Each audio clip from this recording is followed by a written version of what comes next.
యేసుక్రీస్తు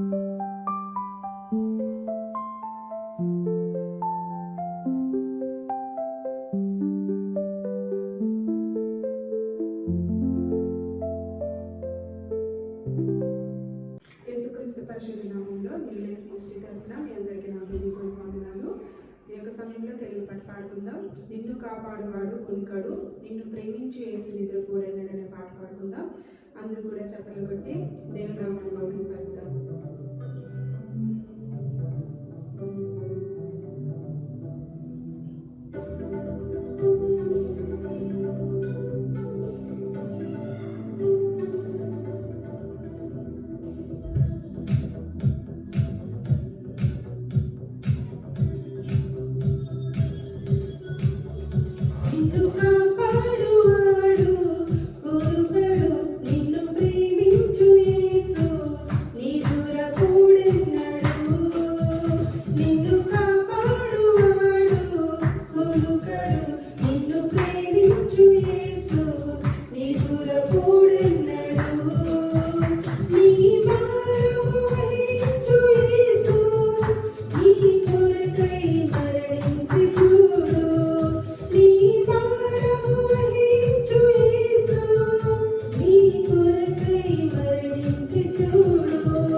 మనం పరితపించాల్సిన అవసరం లేదు.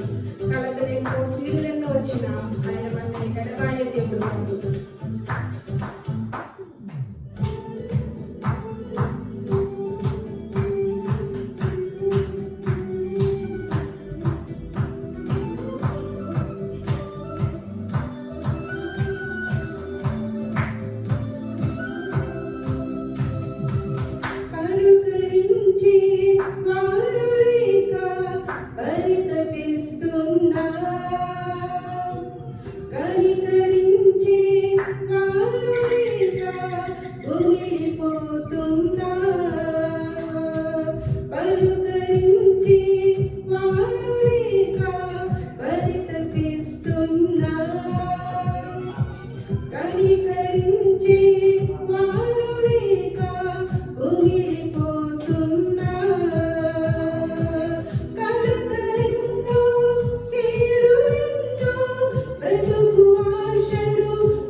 పదిహేను మాటలు ముందు తీసి బాధపడుతున్నా మనల్ని ఎడబాయకుండా ప్రేమించే దేవుడు నమ్ముతున్నాడు.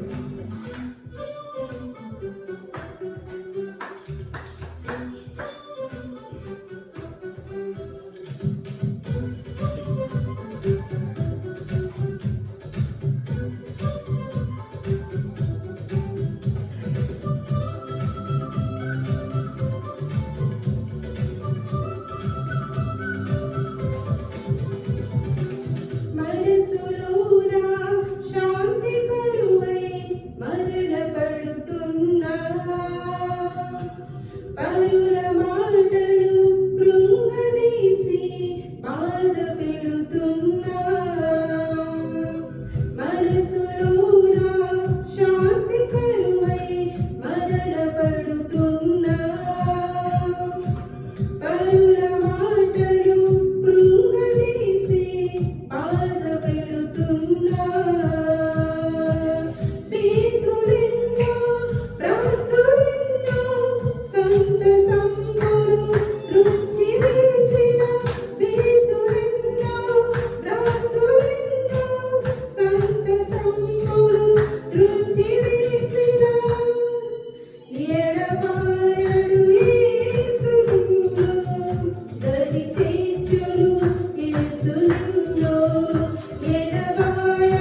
యేసుక్రీస్తు నామంలో న్యూ లైఫ్ మినిస్ట్రీ ద్వారా మీ అందరికీ కూడా వందనాలు తెలియజేసుకుంటామండి.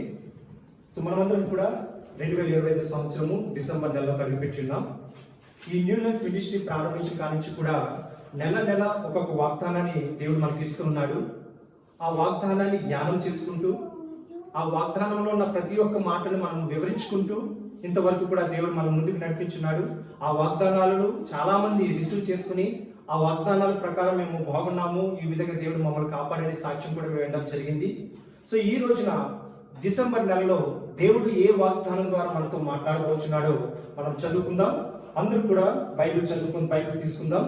1 కొరింథీయులకు రాసిన పత్రిక 15వ అధ్యాయం 58వ వచనం. 1 Corinthians chapter 15 verse 58.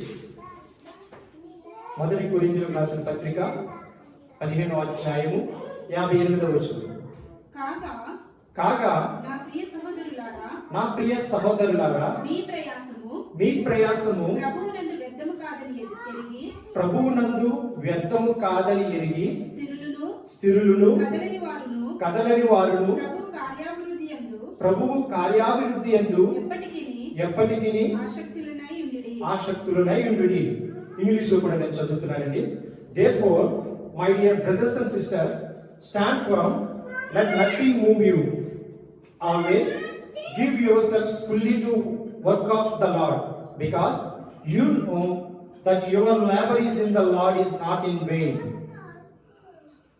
ప్రియమైన సహోదరులారా, చిన్న ప్రార్థన చేసుకుందామండి. వాగ్దానాన్ని మనం రిసీవ్ చేసుకునే విధంగా మనము ఎవరైనా మనకి ఏదైనా ఇచ్చారంటే మనం ఏం చెప్తామండి? వారికి థ్యాంక్ యూ చెప్తాం. మరి ఈ నెలలో దేవుడి వాగ్దానాలు మనకి ఇస్తున్నాడు కనుక మనం కూడా దేవుడికి థ్యాంక్ యూ చెప్పుకుందాం. అందరూ కూడా ఈ వాగ్దానం మీద మనం చేయించుకుని మనం ప్రార్థన చేసుకుందాం. మనం ఈ వాగ్దానాన్ని రిసీవ్ చేసుకుని, ప్రభా ఈ వాగ్దానం ద్వారా నన్ను ఆశీర్వదించు ప్రభా, నన్ను ఆశీర్వదిస్తున్నది నీకు వందనాలు తండ్రి అని ప్రార్థన చేసుకుందాం. మహాగరుడ మహోన్నతుడ సర్వాధికారి నీకు వందనాలు తండ్రి. నాయన డిసెంబర్ నెలలో మాకు ఇచ్చిన ఈ వాగ్దానం బట్టి నీకు వందనాలు తండ్రి ప్రభా. నాయన మేము పడిన ప్రయాసం వ్యర్థము కాదని తండ్రి ప్రభా, నువ్వు మాతో ఇస్తున్న వాగ్దానం ప్రకారం మమ్మల్ని నువ్వు ఏ విధంగా దీవించబోతున్నావో తండ్రి, ఏ విధంగా ఆశీర్వదించబోతున్నావో తండ్రి ప్రభా. నేను వాక్యం ద్వారా సూటిగా మాతో మాట్లాడండి. నేను విన్న వాక్యమును నేను మా జీవితంలో ఫలింపచేయమని అడుగుతున్నాను తండ్రి. ఇక్కడ నేను నిలబడి వాక్యం చెప్తున్నప్పుడు అయినా నేను నా మాటలు సొంత మాటలు కాకుండా, నా సొంత ఆలోచన కాకుండా, నీ బైబిల్ జ్ఞానము ద్వారా, నీ ఆలోచన ద్వారా నన్ను నడిపించమని అడుగుతున్నాను. నేను వినబడిన చెవులను అర్థం చేసుకున్న హృదయాన్ని ఇక్కడ కూర్చున్న వారందరికీ కూడా తెలియజేయమని నీవే మాకు తోడుకుండి నడిపిస్తున్నాను నమ్మచ్చు. యేసు నామములో ఈ ప్రార్థన అడిగి వేడి పొందుకుంటున్నాం తండ్రి. ఆమేన్. హల్లెలూయా.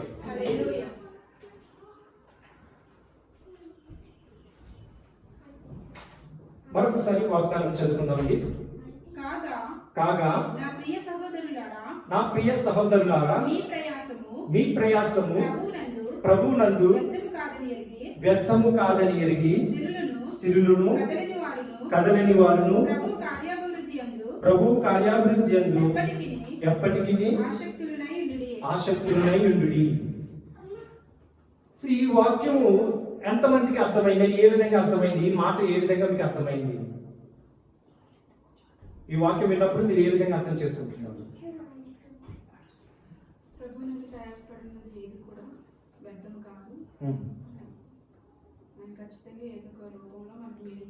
ఖచ్చితంగా ఏదో ఒక రూపంలో ఏదో విధంగా మనకి ఇస్తారు.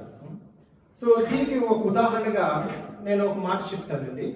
మనం అందరూ కూడా ఇక్కడ చదువుకున్న వారు ఉన్నాం కనుక ఒక ఎగ్జాంపుల్ నేను చెప్తాను. మనకి ఒక ప్రాజెక్ట్ మనకు అప్పచెప్పారు, కాలేజీలో కానీ ఆఫీస్ వర్క్లో కానీ ఒక ప్రాజెక్ట్ మనకి ఇచ్చారు. మనము ఒక నెలలో ఆ ప్రాజెక్ట్ని సబ్మిట్ చేయాలి.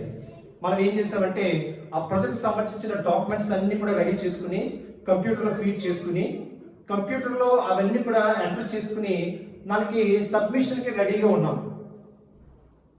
కరెక్ట్గా రేపు సబ్మిట్ చేయాలి అన్న సమయానికి కంప్యూటర్ కరెక్ట్ అయిపోయింది.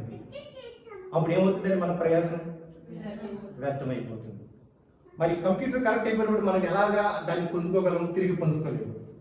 కానీ మన దేవునిలో పడిన ప్రయాసము ప్రతిదీ కూడా, మన పడిన ప్రతి కష్టము కూడా నీవు ఏ విషయంలో ఈ 2025 సంవత్సరంలో జనవరి నుంచి నవంబర్ వరకు కూడా నీవు ఎంత కష్టపడావో, ఏ దేశంలో అయినా సరే, ఏ పనిలో అయినా సరే ఎంత కష్టపడి నువ్వు ముందుకు వెళ్ళినా సరే అది నీకు కళ్ళ ముందు కనిపించకపోవచ్చు, కానీ నీకు పరలోక రాజ్యంలో నీ కొరకు ఒక రివార్డ్, బహుమతి అనేది నీకు సమకూర్చబడుతుంది. దేవుని నామమునకు స్తోత్రం.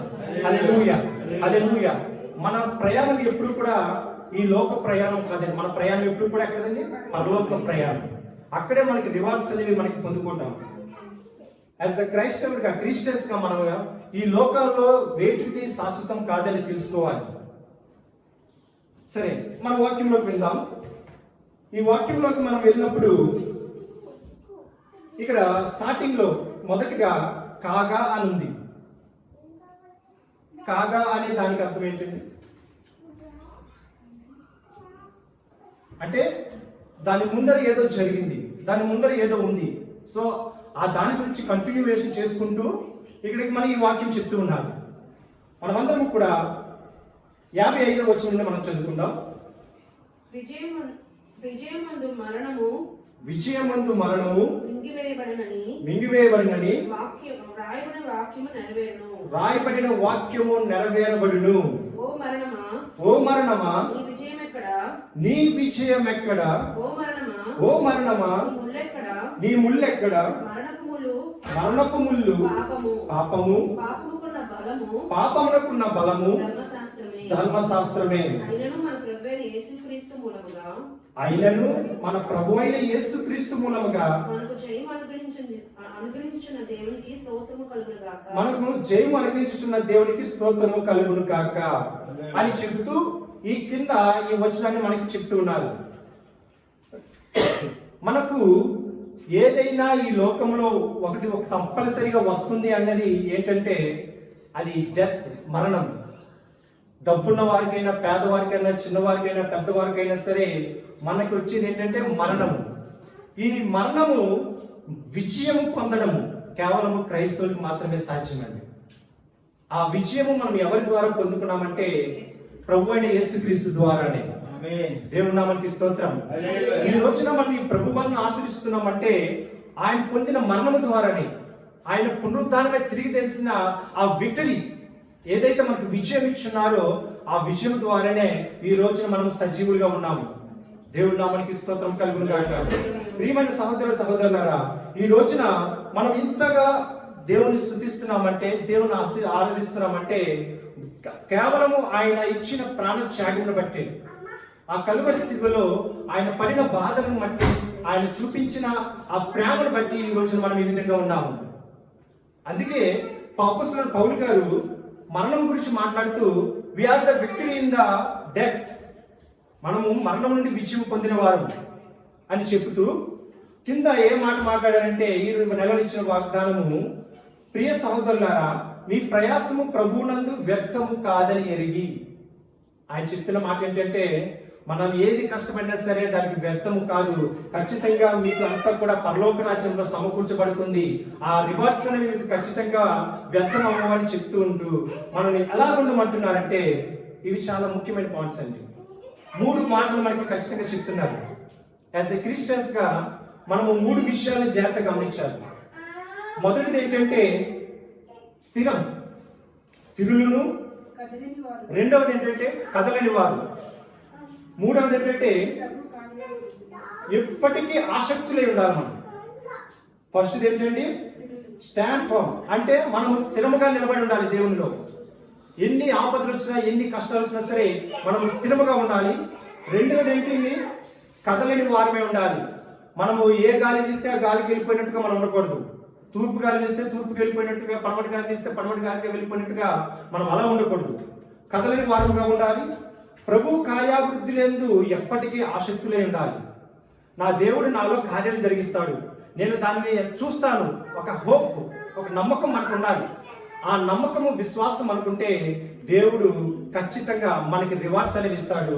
అది ఏంటంటే మీ ప్రయాసం ఎప్పుడు కూడా వ్యర్థం కాదు. ప్రియమైన సహోదరి సహోదరులారా, అందుకే నేను ఒక మాట చెప్తాను మీకు. మనం ఒక కంపెనీలో జాబ్ చేస్తున్నప్పుడు ఒక డే వస్తుంది మనకి. అది డే ఏంటంటే అప్రైజల్ డే, రికగ్నైజెస్ డే. మనము సంవత్సరం అంతా కూడా ఎంత కష్టపడ్డామో, ఎంత వర్క్ చేసామో, మనం ఏ విధంగా ఆఫీస్కి వెళ్ళామో, లేకపోతే ఏ విధంగా వారికి రెస్పాండ్ అయ్యాము, వారు చెప్పినవన్నీ ఎలా చేశామో అవన్నీ కూడా వారు నోట్ చేసుకుంటారు. నోట్ చేసుకుని అట్ ద ఫైనాన్షియల్ ఇయర్, ఆ ఇయర్ ఎండింగ్లో మనకి ఏం చేస్తారంటే మనకు ఒక రికగ్నైజేషన్ ఇస్తారు, గుర్తింపు అంటే రివార్డ్స్ అనేవి మనకి ఇస్తారు. ఆ రివార్డ్స్ మనకి ఏ విధంగా ఉంటుందంటే శాలరీ హైక్లో కానీ, లేకపోతే మనకి ఇంకేంటంటే సర్టిఫికేట్స్ ఇవ్వడంలో కానీ, ఈ విధంగా మనకి సహాయం చేసి కంపెనీ మనకు గుర్తిస్తుంది. మనం ఎంత కష్టపడతామో దాన్ని బట్టి మనకి అంత రివార్డ్స్ అనేవి ఇస్తుంటాయి. ఇక్కడ దేవుళ్ళలో కూడా అదే విధంగా మనం ఉండాలి. మనం ఎంత కష్టపడినా, ఎంత దేవుని సేవలో ఉన్నా, మనం ముందుకు సాగుతున్నా సరే మనకి ఏ ప్రతిఫలం దొరకట్లేదని నువ్వు అనుకోకూడదు. నీవు ఖచ్చితంగా ప్రతిఫలాన్ని పొందుకుంటావు. అది ఎక్కడైనా సరే, పరలోక రాజ్యంలో అయినా సరే నువ్వు ఖచ్చితంగా ఆ రివార్డ్స్ అనేవి పొందుకుంటావు. అందువలన మనం ఏం చేయాలంటే దేవునిలో ఆశ కలిగి మనం జీవించాలి. మరొక మాట, ఈ మాట ఏంటంటే ఈ రివార్డ్స్ అనేవి దేవుని సేవ చేస్తేనే వస్తాయా అనే ఒక క్వశ్చన్ మనకి ఏర్పడుతుంది. పాస్టర్లుగా మనం ఉండాలేమో, బైబిల్ కాలేజీలో ఈ స్టడీ కంప్లీట్ చేయాలి, థియాలజీ చదవాలి, బీటీహెచ్ చేయాలి, ఇలాగా బైబిల్ స్టడీ చేస్తేనే వారికి ఆ రివార్డ్స్ అనేవి దొరుకుతాయేమో అని అనుకుంటారేమో. కానీ దేవుని వాక్యము స్పష్టంగా మనకు సెలవిస్తుంది. దేవుని వాక్యము స్పష్టంగా మనకు సెలవిస్తుంది ఏంటంటే మనము మాట్లాడినా, మనం ఏ పని చేసినా సరే దేవుని స్తుతి చెల్లిస్తూ చేస్తే అది దేవునికి ఘనతే. దేవుని నామముకి స్తోత్రం, హల్లెలూయా. ప్రియమైన సహోదరులారా, మనం ఏది చేసినా సరే, చివరికి భోజనం చేసినా, పానం చేసినా, ఏది చేసినా సరే దేవుని నామ నిమిత్తమే మనం చేసినప్పుడు అది దేవునికి స్తుతి కలుగుతుంది, అది మనకి రివార్డ్స్ గా ఉంటుంది. మనము కొంతమందిని చూస్తాము, చాలా పాటలు పాడాలని ఆసక్తి ఉంటుంది. ఆ ఆసక్తితో వారు దేవుని స్తుతిస్తే ఖచ్చితంగా దేవుడు వారిని ఆశీర్వదిస్తాడు. అది ఎక్కడైనా సరే, పరలోక రాజ్యంలో అయినా సరే ఆ రివార్డ్స్ అనేవి వారికి ఖచ్చితంగా వెళ్తాయి. కొంతమందికి మాట్లాడే వాక్యం ఉంటుంది. యాజ్ ఎ పాస్టర్గా కొంతమందికి ఏంటంటే స్టేజ్ మీద మాత్రమే మాట్లాడగలుగుతారు, కిందకు వస్తే ఎవరితో మాట్లాడలేరు కొంతమంది పాస్టర్లు. కానీ కొంతమందికి ఎలా ఉంటుందంటే, సంఘ బిడ్డలకి ఎలా ఉంటుందంటే మాట్లాడే కెపాసిటీ ఉంటుంది, స్పీకింగ్ టంగ్స్. అవి మాట్లాడి ఎదుటి వారిని అట్రాక్ట్ చేసే విధంగా ఉంటుంది. అవి దేవునిలో ఉపయోగించుకుంటే ఖచ్చితంగా దేవుడు వారిని ఆశీర్వదిస్తాడు. దేవుని నామానికి స్తోత్రం కలుగును గాక, హల్లెలూయా. సో ప్రియమైన సహోదరులారా, ఈ విధంగా మనము దేవునిలో క్రియ విధముగా కానీ, పని నిమిత్తముగా కానీ మనం చేసినప్పుడు, మాట నిమిత్తముగా చేసినప్పుడు, కొలస్సీయులకు రాసిన పత్రిక 3వ అధ్యాయం 17వ వచనం మనం చదువుకుందాం. అపోస్తలుడైన పౌలు గారు కొలస్సీయులకు రాసిన పత్రిక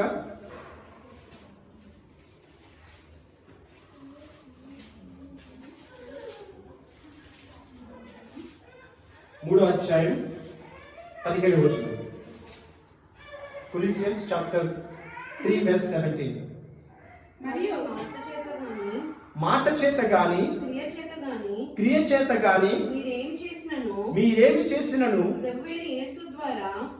ప్రభువైన యేసు ద్వారా తండ్రి అయిన దేవునికి కృతజ్ఞతాస్తుతులు చెల్లించుచు సమస్తమును ఆయన పేరిట చేయుడి. దేవుని నామముకి స్తోత్రం. ఈ దేవుని దగ్గర నుంచి మనం ఆశీర్వాదం పొందుకోవాలంటే సువార్త చేయడమని కాదండి, మనం మాట్లాడే మాట ద్వారా కానీ, చేసే పనుల ద్వారా కానీ, మనం బయట వారితో మాట్లాడినప్పుడు, నువ్వు ఆఫీస్లో ఉండి మీరు మాట్లాడినప్పుడు, మీరు బయట స్నేహితులతో కలిసి మీరు మాట్లాడుతున్నప్పుడు దేవుని నామ మహిమార్థమే. నా దేవుడు నా పట్ల ఈ కార్యాలు చేశాడు, నా దేవుడు నన్ను ఇంత స్వస్థపరిచాడు, నా దేవుడు నన్ను ఇంత ఘనపరిచాడు అని దేవుని నామము పేరట ఎలాగండి, ప్రభు అయిన యేసు ద్వారా తండ్రి అయిన దేవునికి కృతజ్ఞతాస్తుతులు చెల్లించుచు. మనం ఏది చెప్పినా సరే, ఏది చేసినా సరే, this is for glory to the God. దేవుని నామ మహిమార్థం మనం చేసినప్పుడు దేవుడు ఖచ్చితంగా మనల్ని ఆశీర్వదిస్తాడు. దేవుని నామకి స్తోత్రం, హల్లెలూయా. ఈ 2025 సంవత్సరంలో డిసెంబర్ నెలలో దేవుడు ఖచ్చితంగా మీరు ఏదైతే అనుకుంటున్నారో, ఏదైతే మీరు ఆశపడుతున్నారో అది ఖచ్చితంగా ఆయన నెరవేరుస్తాడు. విశ్వాసం ఉండి నమ్మకంతో మనం ప్రార్థన చేద్దాం. దేవుడు ఖచ్చితంగా మన ఆశను తీరుస్తాడు. దేవుని నామముకి స్తోత్రం, హల్లెలూయా. సో ఈ విధంగా మనము ఆయన యొక్క క్రియను మనం జాగ్రత్తగా గమనించుకుని, మన యొక్క మాటలు ఏ విధంగా ఉంటున్నాయి, మన యొక్క ప్రవర్తన ఏ విధంగా ఉంటుంది. మరొక మాట మనం చదువుకుందాం. 1 కొరింథీయులకు రాసిన పత్రిక 10వ అధ్యాయము 31వ వచనంలో. ఉండండి ఒక నిమిషం, మరొకసారి నేను 2 సార్లు చెప్తాను. 1 కొరింథీయులకు రాసిన పత్రిక 10వ అధ్యాయము 31వ వచనం. కాబట్టి మీరు భోజనము చేసినను పానము చేసినను మీరేమి చేసినను సమస్తమును దేవుని మహిమ కొరకై చేయుడి. ఇక్కడ ఏం చెప్తున్నాడంటే దేవుడు మనకి అన్నం తింటున్నా సరే, నీళ్లు తాగుతున్నా సరే దేవుని నామం మహిమార్థమే మనం చేయాలి. అంటే సూటిగా ఒక మాట మనకు చెప్తున్నాడు, మనం ఏ పని చేసినా సరే దేవుని నామం మహిమార్థమే చేస్తే మనకి రివార్డ్స్ అనేవి, బహుమతులు అనేవి దేవుడు ఖచ్చితంగా మనకి ఇస్తాడు. దేవుని నామానికి స్తోత్రం. సో ఈ రివార్డ్స్ అనేవి మనకి ఎలా వస్తాయి, హౌ టు ఫుల్ఫిల్, మనం ఏ విధంగా తెలుసుకుంటున్నాము, హౌ టు నో ఆ రివార్డ్స్ అనేవి మనకి ఏ విధంగా వస్తాయి అనేది మనకి ఎలా తెలుస్తుంది అనేది ఒక మాట నేను చెప్తానండి. మన ఆంధ్రప్రదేశ్లో మనకి ఒక అలవాటు ఉంది. ఏ అలవాటు అంటే ఎవరైనా సరే ఏదైనా శుభకార్యాలకు వెళ్తే చదివింపులు అనేవి ఉంటుంది, తెలుసండి, చదివింపులు రాస్తారు. ఆ చదివింపుల్లో మనం ఒక ఆశ పెట్టుకుంటాం. ఏం ఆశ? మనం ఒక 1000 రూపాయలు పెట్టామంటే వారు మనకి ఎంతో కొంత ఎక్కువ వేసి మనకి ఇస్తారు. అది మనకు 500 ఇచ్చినా 500కు ఒక ఎక్స్ట్రా వేసి ఇస్తారు. మరి యాజ్ ఎ క్రిస్టియన్గా నువ్వు అది ఆశపడితే తప్పండి. అది నీవు ఏది ఇచ్చినా సరే దేవుని నామం మహిమార్థమే ఇవ్వాలి కనుక, అంతేగాని వాళ్ళు ఏదో తిరిగి ఇస్తారని నువ్వు ఆశపడితే నువ్వు క్రైస్తవుడు అనిపించుకో. అర్థమైందండి? మనకి మన ఎక్కువ ఈస్ట్ గోదావరి ఇదే జరుగుతుంటుంది. మనకి మన ఆంధ్రప్రదేశ్లో చదివింపులు, వారికి ఏది ఇస్తామో అది మనకు తిరిగి ఇస్తారో అదే. దేవుని వాక్యం మనకి స్పష్టంగా సెలవిస్తుంది ఏంటంటే, మనము సహాయం చేయడం అనేది ఎవరికి సహాయం చేయాలంటే పేదవారికి, ఏమీ లేని వారికి మనం సహాయం చేయాలి. ఎందుకంటే మనం వారికి ఇచ్చిన తర్వాత మనం ఏదైనా ఆశిస్తామండి. ఇప్పుడు ఒక బెగ్గర్ ఉన్నాడు, అడుక్కుని వాడు ఉన్నాడు, వాడికి భోజనం పెట్టి వాడి దగ్గర నుంచి ఏదైనా మనం ఆశిస్తామా? మనం ఆశించం కదా. అదే దేవుడు కోరుకుంటున్నాడు, నీవు వారికి భోజనం పెట్టు, అప్పుడు ఆ రివార్డ్స్ అనేవి నీకు దేవుడు పరలోక రాజ్యంలో ఏర్పాటు చేస్తా ఉంటాడు. దేవుడు నామమునకు స్తోత్రం. హల్లెలూయా. మనము ఏది చేసినా సరే దేవుని వాక్యం మరొకటి చెల్లిస్తుంది, నువ్వు కుడి చేతితో చేసింది ఎడమ చేతికి తెలియకూడదండి. దేవుడు అదే మనకు సెలవిస్తున్నాడు. మనము ఈ క్రిస్మస్ రోజుల్లో మనం ఏం చేస్తామంటే ఎక్కువగా గిఫ్ట్స్, లవ్ అనేది చూపిస్తూ ఎదుటి వారికి గిఫ్ట్స్ ఇస్తుంటాం. మరి ఆ గిఫ్ట్స్ నువ్వు ఎవరికి ఇస్తున్నావు? నీ పక్కన ధనవంతులు ఉంటే వాళ్ళకి ఇస్తున్నావా? అంటే వాళ్ళు తిరిగి మరలా గిఫ్ట్స్ నాకు ఇస్తారని అలా ఆశిస్తే దేవుడి దగ్గర నుంచి నువ్వు బహుమతులు పొందుకోలేవు. నీవు ఎలా ఉండాలంటే ఒక వాక్యం చదువుకుందాం. లూకా రాసిన సువార్త 14వ అధ్యాయము 13-14 వచనాలు మనం చదువుకుందాం. లూకా రాసిన సువార్త 14వ అధ్యాయము 13-14 వచనాలు చదువుకుందాం. అయితే నీవు విందు చేయనప్పుడు బీదలను, అంగహీనులను, కుంటివాడును, గుడ్డివాడును పిలువుము. మీకు ప్రత్యుపకారము చేయుటకు వారికేదియు లేదు కనుక నీవు ధన్యుడు అవుదు. అది ఇంపార్టెంట్ అండి. మనం ధన్యుడు అవ్వాలంటే మనం ఎలా ఉండాలండి? వారిని ఏమీ లేని వారికి మనం ఎప్పుడు కూడా సహాయం చేయాలి. కిందకి చదవండి. నీతిమంతుల పునరుద్ధానం అంటే ఏ సమయం అండి? ఇది దేవుని రాకడ సమయం. పునరుద్ధానం అంటే ఏంటండి? తిరిగి లేచుట. దేవుడి రాకడ సమయంలో నీవు ప్రత్యుపకారము పొందుదు అని చెప్పాను. చూడండి దేవుడు ఎంత స్పష్టంగా మనతో మాట్లాడుచున్నాడు. మనం ఏదైతే ఇస్తున్నామో అది మళ్ళా మనకి తిరిగి రావాలని ఆశ పెట్టుకోకూడదు. ప్రియమైన సహోదరి సహోదరులారా, మనం ఏది చేసినా సరే దేవుని నామమున మహిమార్థమే. ఇది నాకు దేవుడు ఇచ్చాడు కనుక ఇది నేను దేవునికి ఇస్తున్నాను అని దేవుని వైపు చూసి నువ్వు దేవుని చేస్తే ఆయన నీకు నీతిమంతులు పునరుద్ధాన దినమందు నిన్ను జ్ఞాపకం చేసుకుంటాడండి. ఆ రివార్డ్స్ అనేవి నీకు అప్పిస్తాడు దేవుడు. నీవు ఈ లోకంలో ఏది విప్పుతావో దేవుడు అక్కడ ఇప్పుతాడండి. ఏది పట్టుకుంటావో అది దేవుడు అక్కడ పట్టుకుంటాడు. సో ప్రియమైన సహోదరి సహోదరులారా, మనం క్రిస్మస్ ఈ నెలలో మనం ఉన్నప్పుడు మనం ఏం చేయాలంటే, మనము బీదవారికి, గుడ్డి వారికి, కన్నులు లేని వారికి మనం సహాయం చేయడం ద్వారా వారి నుంచి మనం ఏది ఆశించము. అది దేవునికి ఇష్టం. అందుకే ధన్యుడు అవుతావు అని దేవుని వాక్యం సెలవిస్తుంది. నీవు నీ కుటుంబం దేవుడి చేత ఆశీర్వదింపబడాలంటే, ధన్యుడుగా నీ కుటుంబం ఉండాలంటే, నువ్వు చేసి పని అవచిత్తము చేయాలంటే దేవుని నామం మహిమార్థమే నువ్వు చేయాలి తప్ప లోకానుసారమైన మనుషులుగా చేయకూడదని ఈరోజు మీతో తెలియజేసుకుంటున్నాను. మనమందరం కూడా దేవుని యొక్క ప్రేమలో మనం ముందుకు సాగాలి.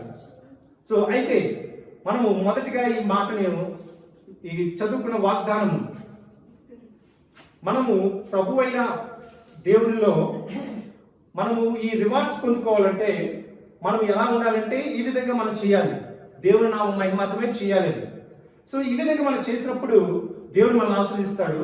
సో కింద భాగంలో మనం 3 పాయింట్లు చెప్పాను కదండి. ఆ 3 పాయింట్లు కూడా క్లుప్తంగా నేను వివరించి నేను ముందుకు సాగాలని ఆశపడుతున్నాను. ఆ 3 పాయింట్లు ఏంటండి?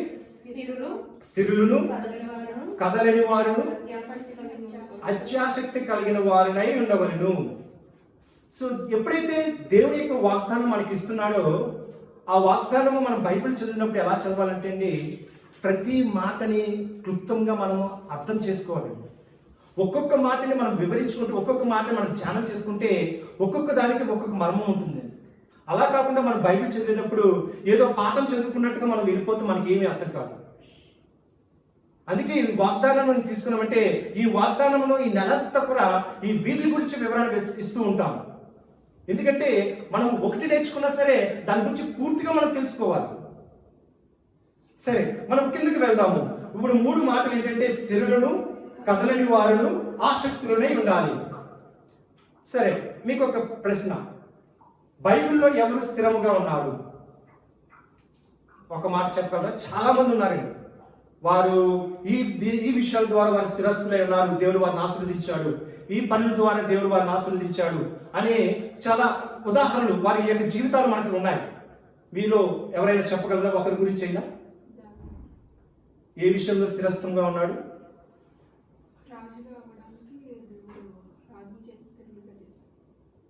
తన ద్వారా తనకు అవకాశం వచ్చింది కానీ దేవుని కొరకే నిలబడ్డ వారు యోబు గారు. ఓకే, సాతాను దగ్గర స్థిరంగా నిలబడ్డాడు, దేవుడు అతన్ని 2 ఆశీర్వాదం ఇచ్చాడు. దేవుడు నామమునకు స్తోత్రం, హల్లెలూయా. మంచి మాట చెప్పారు. ఆ విధంగా మనందరికీ కూడా తెలిసిన వ్యక్తి ఎవరంటే యోసేపు గారు. యోసేపు గారి యొక్క జీవితంలో ఆయన ఎంతో భయభక్తులతో దేవుని ముందుకు వెళ్తున్నప్పుడు పోతీఫర్ భార్య వచ్చి పాపం చేయమని కోరింది. ఆ సమయంలో యోసేపు గారి యొక్క పరిస్థితి ఎలా ఉందంటే ఆ దేశపు యొక్క సమస్తము ఆయన చేత ఆధీనంలో ఉన్నాయి. ఒక రాజు నమ్మి ఇతనిని పెట్టుకున్నప్పుడు, ఆ కుటుంబ బాధ్యతలన్నీ కూడా ఇతని మీద పెట్టుకున్నప్పుడు ఆ రాజ్యంలో అన్ని కూడా ఇతను సంపాదించుకు పొందుకోగలడు. తన భార్యను కూడా ఇతను లొంగ తీసుకుంటే ఇంకా తనకు కూడా రాజు అయిపోగలడు. కానీ దేవుని దగ్గర భయపడ్డాడు, దేవుని కొరకే నిలబడ్డాడు. దేవుని కొరకే నిలబడి నా యజమానుని నన్ను నమ్మి నిలబెట్టినప్పుడు నేను ఆయనకు తప్పు చేయగలనా అని ఆ సహోదరు దగ్గర, ఆ పోతీఫర్ భార్య దగ్గర పాపము చేయకుండా నిలబడ్డాడు. దేవుడు ఎంతగానో ఆశీర్వదించాడు. దేవుని నామమునకు స్తోత్రం, హల్లెలూయా, హల్లెలూయా. సో ఇదే స్థిరత్వం అండి. మనం కదలి వారం ఉండాలి. మన మధ్యన పాపం చేస్తే అనేక లాభాలు వస్తాయనేవి మన కళ్ళ ముందు ఉంటాయి. నువ్వు ఈ తప్పు చేయి, అబద్ధమాడు, నీకు 1 లక్ష రూపాయలు వస్తాయంటారు. నువ్వు ఈ దొంగతనం చేయి, నీకు కొన్ని కోట్లు వస్తాయంటారు. మరి అవి శాశ్వతమా కాదు? మనకి శాశ్వతం కాదు. మనకి ఏది శాశ్వతం అంటే దేవుని యొక్క ప్రేమ మాత్రమే శాశ్వతం. అటువంటి సమయంలోనే మనం స్థిరంగా ఉండాలి. అటువంటి సమయంలోనే మనం కథన వారంగా మనం ఉండాలి. మరి రూతు గారు ఉన్నారు. రూతు తన భర్తని కోల్పోయినప్పుడు అత్తగారు వచ్చి ఏమంటుందంటే, అమ్మా నీ దేశానికి నువ్వు ఊరికి నువ్వు వెళ్ళిపో అంది. కానీ మరి తను ఏం చేసిందండి? తన అత్తగారిని విడిచి వెళ్ళలేదు. తను ఒక మంచి మాట చెప్పింది. ఒక మాట చదువుకుందాము. రూతు గ్రంథము 1 అధ్యాయము 16 నుంచి 18 వచనాలు చదువుకుందాం. రూతు గ్రంథము 1 అధ్యాయము 16 నుంచి 18 వచనాలు.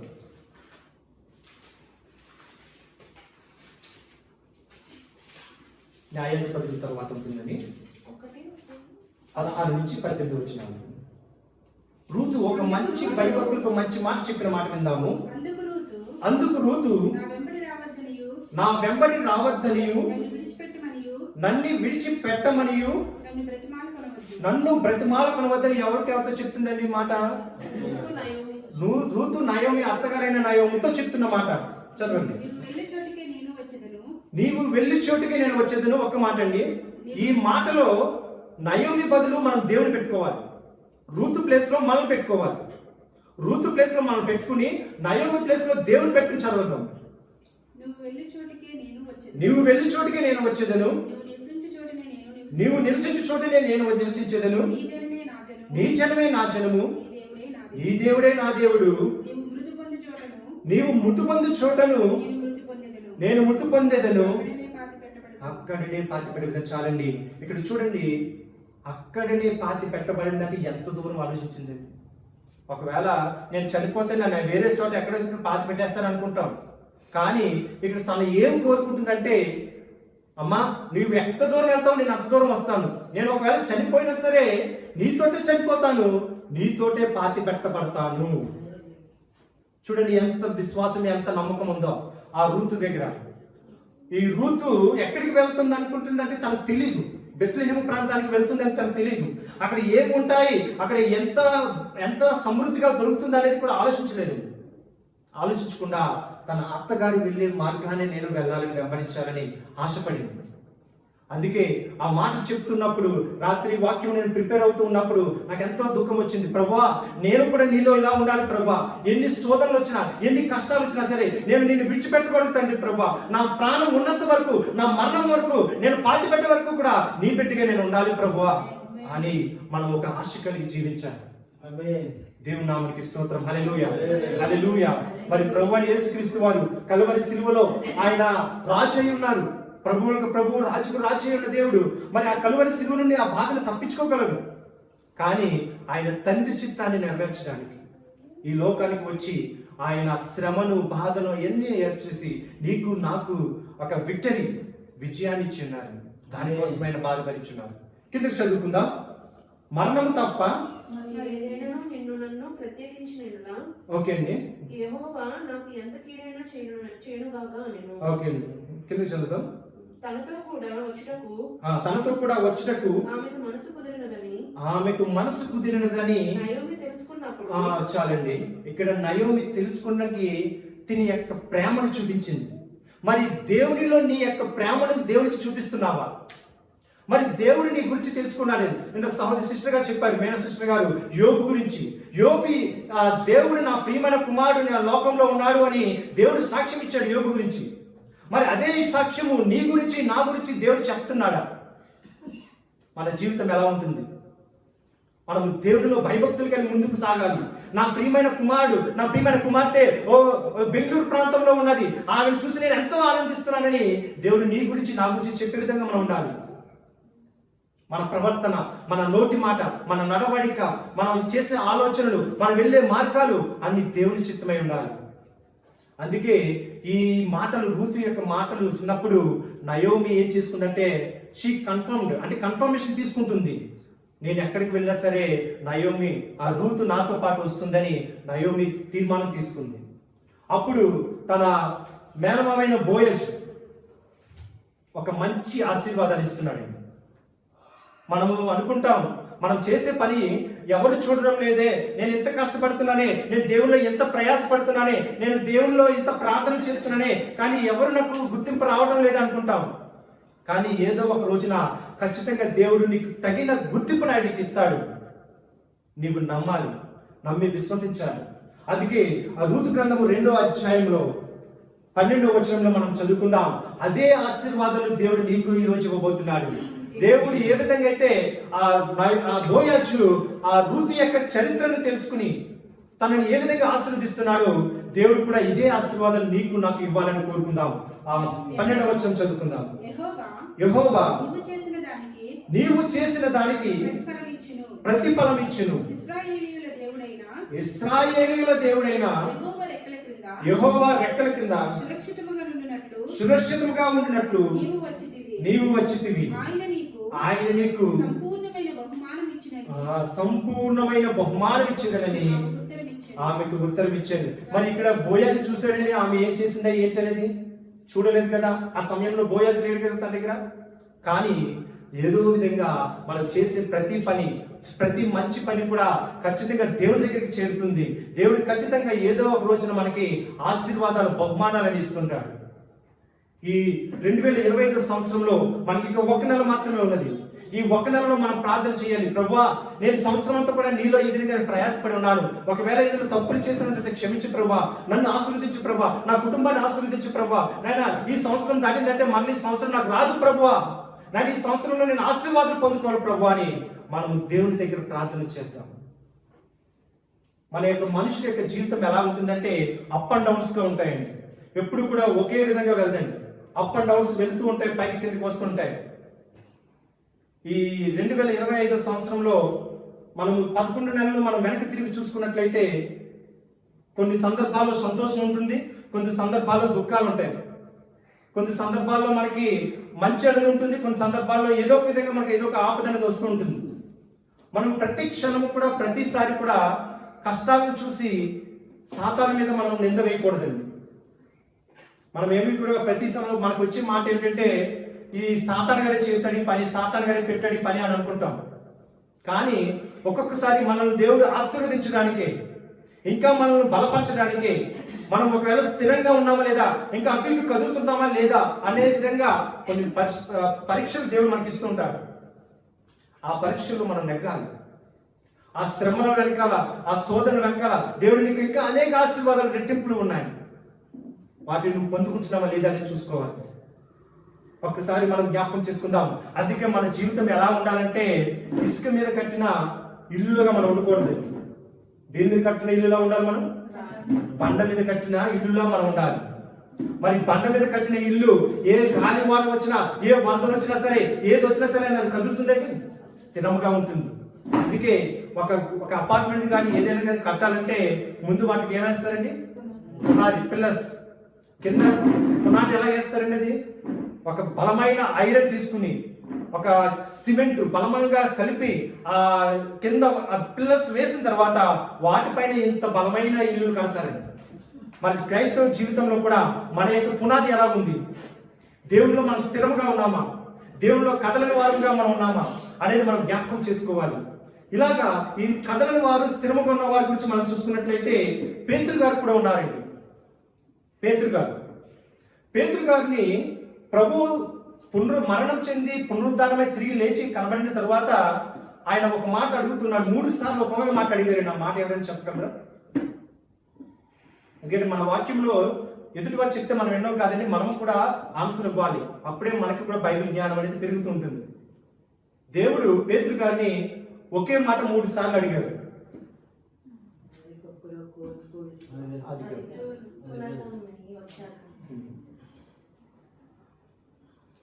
చెప్పండి.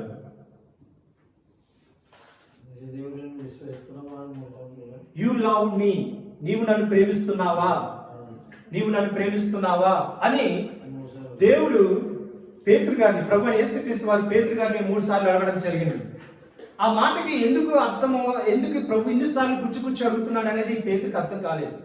ఎందుకంటే తను చేసిన తప్పు ఏంటంటే ఆయన యేసు ప్రభు తన జీవితంలో రాకమునుపు ఆయన ఏ పని చేసేవాడండి? చేపలు పట్టేవాడు. మరి ప్రభు ఆయన జీవితంలోకి వచ్చిన తర్వాత నేను చేపలు పట్టేవాడిగా కాదు, మనుషులను పట్టేవాడిగా చేస్తాను అని చెప్పి పేతురు గారిని పిలిచినప్పుడు, మరి పేతురు గారు యేసు ప్రభు వారు పునరుద్ధానమే వెళ్తున్నప్పుడు ఆయన ఎక్కడికి వెళ్ళాలి? లోకం వైపు వెళ్ళాలి. సువార్త చేస్తూ అనేక మందిని దేవుని వైపు నడిపించాలి. కానీ పేతురు గారు చేస్తున్న తప్పు ఏంటంటే మరలా చేపలు పట్టుకుని వల వేసుకుని పట్టుకుని చేపలు పట్టుకోవడానికి వెళ్ళిపోతున్నాడు. అందుకే దేవుడు పేతురు గారికి మాట్లాడుతున్నాడు. యు లవ్ మీ, నువ్వు నన్ను ప్రేమిస్తున్నావా, నువ్వు నన్ను ప్రేమిస్తున్నావా అని చెప్పినప్పుడు దేవుడు ఒకే మాట ఆశించాడు. అయితే మాట చూద్దాం. యోహాను రాసిన పత్రిక 21వ అధ్యాయం, యోహాను రాసిన సువార్త 3వసారి అయినా, ఒక నిమిషం అందరికీ చూద్దాం. యోహాను రాసిన సువార్త 21వ అధ్యాయం 15వ వచనం చదువుతాం. వారు భోజనం చేసిన తర్వాత యేసు సీమోను పేతురును చూసి, యోహాను కుమారుడైన సీమోను, వీరికంటే నీవు నన్ను ఎక్కువగా ప్రేమించుచున్నావా అని అడగగా అతడు, అవును ప్రభువా, నేను నిన్ను ప్రేమించుచున్నానని నీవే ఎరుగుదు అని ఆయనతో చెప్పాను. తర్వాత చదవండి. యేసు చెప్తున్న మాట ఏంటంటే, నా గొర్రె పిల్లలను మేపమని అతనితో చెప్పాను. మరి గొర్రె పిల్లలు అంటే ఎవరండి? మనమే. ఆయన సువార్త నిమిత్తమే పిలుస్తున్నాడు. మరి మన జీవితంలో కూడా మనము ఎలా ఉన్నాము? మనము దేవుని ప్రేమిస్తున్నాము, నేను క్రిస్టియన్ని, నేను ఉపవాసం ప్రార్థన చేస్తున్నాను, నేను చాలా భక్తిపరంగా ఉంటున్నాను అంటున్నావు తప్ప ఆ సమయంలోనే భక్తిపరంగా మిగతా రోజుల్లో నువ్వు నోటితో బూతు మాటలు పాడుతూ ఏదో తప్పు చేస్తూ పాపం చేస్తూ ఉన్నట్లయితే అది దేవునికి ఇష్టం అండి? దేవునికి ఇష్టం ఉండదు. అదే మాట మనం జ్ఞాపకం చేసుకోవాలి. మన భక్తి ఎలా ఉంది, మన ప్రవర్తన ఎలా ఉంది? కేవలం ఆదివారం మాత్రమే మన భక్తిపరులుగా ఉండి సోమవారం నుండి శనివారం వరకు నీ లోకానుసారంగా తిరుగుతూ నీ ఇష్టానుసారంగా నువ్వు జీవిస్తే you are not a Christian. మీరు క్రైస్తవులు కాదు. ప్రభువైన యేసుక్రీస్తు వారు ఒకటే మాట పదే మాట పేతురుని ఎందుకు అడుగుతున్నాడంటే తన లోకం వైపు తిరిగి వెళ్ళిపోతున్నాడు. ఆ మాట ఎక్కడ మనం చూద్దామంటే 3వ వచనంలో చూద్దాం. సీమోను పేతురు నేను చేపలు పట్టబోదునని వారితో అనగా, ఎందుకంటే చేపలు పట్టడం వారి యొక్క వృత్తి, కానీ మనం దాన్ని తప్పుగా అంచనా చేయకూడదు. కానీ దేవుడు తనని మనుషులు పట్టే చాలాగా చేస్తారని చెప్పినప్పుడు మరి దేవుని మాటకు అంగీకరిస్తున్నామా? తన కళ్ళ ముందు దేవుడు ఉన్నప్పుడు మాత్రమే దేవుడు వెంబడించాడు. మరి కళ్ళ ముందు దేవుడు లేనప్పుడు మన పాత జీవితానికి వెళ్ళిపోతున్నాడు. మన జీవితం కూడా అలా ఉండకూడదండి. కేవలం ఆదివారం మాత్రమే పరిశుద్ధంగా ఉండి మిగతా రోజుల్లో నేను చర్చికి వెళ్ళలేదు కదా, నేను ఈరోజు బైబిల్ పట్టుకోలేదు కదా, నేను నా పాత జీవితానికి వెళ్ళిపోతాను, ఈ అబద్ధం ఆడితే ఏముంది, ఈ తప్పు చేస్తే ఏముంది అని అనుకుంటున్నామేమో. ప్రతిరోజు కూడా దేవుడు మనం గమనిస్తున్నాడు. ఆయన కలవరి సిలువలో నీ కొరకు నా కొరకు ఆయన రక్తాన్ని కార్చున్నాడంటే మరి ఆ కార్చిన రక్తానికి మనం విలువ ఇవ్వాలి.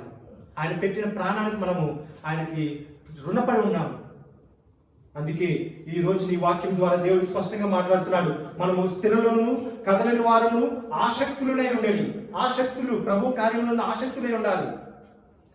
ప్రతి విషయంలోనూ కూడా మనము దేవుని విషయంలో ఏ పని వచ్చినా సరే, సహోదరులు చెప్తున్న మీటింగ్స్ లో అయితే నాకు చాలా సంతోషం కలిగిస్తున్నారండి.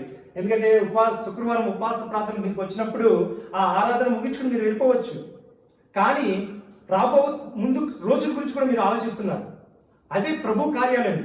క్రిస్మస్ ఎలా జరిగించాలి, సండే స్కూల్ ఎలా పార్టిసిపేట్ చేయాలి, పిల్లల్ని ఏ విధంగా అభివృద్ధి చెందించాలి, ఇవే ప్రభు కార్యాలు. ప్రభువులో మనం ఎప్పుడైతే ముందు ఆసక్తి కలిగి ఉంటామో దేవుడు మనల్ని అంచెలంచెలుగా మనల్ని అభివృద్ధి చెందిస్తూనే ఉంటాడు. మనం ముందుకు ఏం చేయాలంటే స్థిరమును కదలని వారమై ఉండి ప్రభు కార్యంలో ఆసక్తి కలిగిన వారమే మనం ఉండాలి. సో ఈ విధంగా ఈ 3 మనలో ఉండాలంటే ఒకే ఒక ఇంపార్టెంట్ పాయింట్, ప్రార్థన జీవితాన్ని మనం కలిగి ఉండాలి. దేవుని నామమునకు స్తోత్రం. ప్రార్థన జీవితం, ప్రతిరోజు ప్రార్థన జీవితాన్ని మనం కలిగి ఉండాలి. ప్రభు కొరకే మనము ప్రతిరోజు ప్రార్థన జీవితం కలిగి ఉండాలి. మనము ప్రతిరోజు ఉదయాన్నే లెగిసి మన బిడ్డల కొరకే, మన భర్త కొరకే, భార్యల కొరకే, మన కుటుంబముల కొరకే, మన తల్లిదండ్రుల కొరకే ప్రార్థన చేస్తున్నాము. ప్రభువా, నేను ఈ రోజు ఏ పాపంలో పడిపోకుండా నువ్వు కాపాడు తండ్రి, నీ బిడ్డగా నేను జీవించాలి ప్రభువా అని మనం భయభక్తులతో మనం స్థిరముగా ఉండి కదలని వారిగా ఉంటే దేవుడు ఆయన ఆశీర్వాదాలన్నీ కూడా, ఏ ఆశీర్వాదాలు అయితే మనకి ఇచ్చినాడో అందులో ఒకటి కూడా పొల్లుపోకుండా ఖచ్చితంగా అవన్నీ కూడా దేవుడు మనకు అనుగ్రహిస్తాడు. దేవుడి నామమునకు స్తోత్రం. హల్లెలూయా. అందుకే ఈ రోజు ఇచ్చిన వాగ్దానం, ఈ నెల వాగ్దానము, మీ ప్రయాసము ప్రభువునందు వ్యర్థము కాదని ఎరిగి స్థిరులను కదలని వారును ప్రభు కార్యాభివృద్ధి యందు ఎప్పటికీ ఆసక్తులై ఉండుడి. Every time, not only Sunday, every day మనం ఎలా ఉండాలంటే ఒక ఆశ, ఒక హోప్ అనేది మనలో ఉండి ప్రతిరోజు దేవుళ్ళు మనం ఉండాలి. ఆ దేవుల్లో ఉంటే మన ప్రయాసం ఎప్పుడు కూడా వ్యర్థం కాదండి. మన ప్రయాసం ఎప్పుడు కూడా తప్పిపోదు. మన నమ్మకంతో మనం ముందుకు సాగుదాం. మనమందరం కూడా మనం కళ్ళు మూసుకుందాం. కళ్ళు మూసుకున్నప్పుడు ప్రభు బలలో మనం ముందుకు సాగుదాం. మన పాపములని దేవుని సన్నిధిలో ఒప్పుకుందాం. ప్రభువా, నేను ఏదైనా ప్రార్థనలో ఉన్నప్పుడు దేవుని ప్రేరేపణ కలిగిన వారు ఎవరైనా ఒకరు ప్రార్థన చేయాలని కోరుకుంటున్నాను.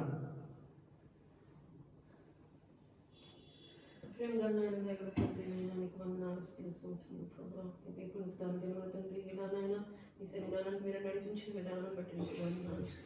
ఈ మినిస్ట్రీస్లో మమ్మల్ని పాలుభాగస్తులుగా మీరు నిలబెట్టినందుకు నీకు వందనాలు, స్తుతులు, స్తోత్రములు ప్రభా.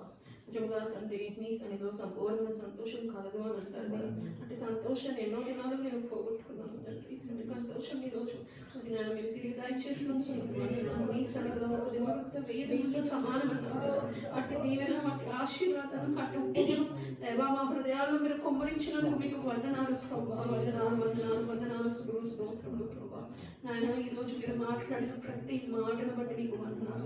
మా కొరకు మీరు ఇచ్చిన వాగ్దానాన్ని బట్టి నీకు వందనాలు. మీ ప్రయాసం వ్యర్థము కాదు అని అయ్యా స్థిరులుగా కదలబడే వారుగా ఆసక్తుల వారుగా ఎలా ఉండాలి, చేసే ప్రతి పని నీ నామ మహిమార్థమే చేయాలని, మాట్లాడే ప్రతి మాట నీ నామ మహిమార్థముగా మాట్లాడాలని మీరు చెప్పిన మాటను బట్టి మీకు వందనాలు ప్రభా. వందనాలు అయ్యా. విన్న వాక్యము మా హృదయాల్లో అయ్యా భద్రపరచండి అయ్యా. రాత్రి నెలబడి విత్తనలే కాకుండా మంచి నెలబడి విత్తనమలే మా హృదయాల్లో వాటిని ఫలింపజేసి ప్రతి రోజు దాన్ని జ్ఞాపకం చేసుకుని నెమరు వేసుకోవడానికి మీరు కృపద ఇచ్చేయండి అయ్యా. నీ వాక్యమే మాకు ఆధారం, నీ వాక్యముకు బలము, నీ వాక్యమే మాకు మంచి మార్గం చూపిస్తుంది. ఆ మార్గంలో స్థిరముగా నేను నడవగలకు దారి తట్టుకోకుండా కాపాడవనుకుంటున్నాను దేవా. ఎన్నో విషయాల్లో నేను విఫలపరచం, ఎన్నో విషయాలు నేను గొప్ప పెట్టాను ఆయాసపరచం. ఇక్కడ నుంచి అయినా నీ రాకడ సమీపంలో ఉంది. మేము సిద్ధపడాలి ప్రభా, సిద్ధపడాలి. మేము పరలోక పౌరము ప్రభా, నీ ముఖ దర్శనం చేసుకోవాలి ప్రభా. నీ పునరుత్థానం మేము కూడా ఎత్తపడాలి ప్రభా. రీతిగా మా క్రియలను, మా ప్రవర్తనను, మా జీవన విధానాన్ని మీరు మార్చమని అడుగుతున్నాను ప్రభా. అయ్యా క్రియల్లో వాటిని మేము పెట్టగలకు మీరు సహాయం దయచేయమని ఆడుకుంటున్నాను దేవా. ఇంకా ఎలా అయితే నా తండ్రి మేము ఎలా వచ్చామో దేవా, ఎంతో మంది నాన్న ఇక్కడికి నడిపిపోగలకు నాయన ఆత్మలు మీరు నాయన నడిపించమని బ్రతుకులు ఆడుకుంటున్నాను దేవా. నీకు వందనాలు వందనాలు వందనాలు, స్తుతులు, స్తోత్రం నాయన. ఈ రోజు మీరు మాట్లాడిన మాటలు బట్టి, శ్రేష్టమైన వాక్యములు బట్టి నీకు వందనాలు ప్రభా. నీకు ఎన్నో స్తుతులు స్తోత్రములు చెల్లించుకుంటూ ఇక్కడ ఉన్న ప్రతి ఒక్కరు కూడా పేరు పైన జ్ఞాపకం చేసుకుని దీవించి ఆశీర్వదించి నీ రాకడికి సిద్ధపరచమని ప్రభా యేసు ఘననామములో అడిగి వేడుకొని పొందుకుంటున్నాను తండ్రి. యేసు రక్తమే చేయి, ప్రభు రక్తమే చేయి, ప్రభు యేసు రక్తమే సంపూర్ణ విజయం, అపవాదికి నాశనమే కలుగును గాక. ఆమేన్. హల్లెలూయా హల్లెలూయా హల్లెలూయా. స్తోత్రములు స్తోత్రములు స్తోత్రములు. ఆమేన్ ఆమేన్ ఆమేన్. ఆశీర్వాదం అండి. మన ప్రభు అయిన పరలోకపు తండ్రి యొక్క ప్రేమయు, ప్రభు అయిన యేసుక్రీస్తు వారి యొక్క కృపయు, పరిశుద్ధ అన్యోన్య సహవాసము మీకును మనకుని మనందరికీ కూడా ఆయన రాకడ వచ్చేంత వరకు కూడా సదాకాలము తోడయుండి నడిపించును గాక. ఆమేన్ ఆమేన్ ఆమేన్. అందరికీ వందనాలు.